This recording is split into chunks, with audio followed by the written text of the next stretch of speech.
সফলতা আল্লাহর কাছে জান্নাত ছাড়া আর কিচ্ছু না। এই পৃথিবীতে এমন কিছু নেই যেটা পেলে আল্লাহ মানুষকে সফল বলেছে।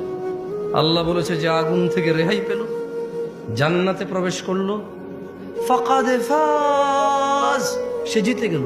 তো ইয়া আল্লাহ, সে কত গোলে জিতলো, কত রানে জিতলো? আল্লাহ বলছে, ফাজা ফাউজান আযীমা, সে পৃথিবীতে যত শ্রেষ্ঠ, এই মানুষের জন্য যত শ্রেষ্ঠ কিছু আছে সবচাইতে বড়টা জিতছে সে।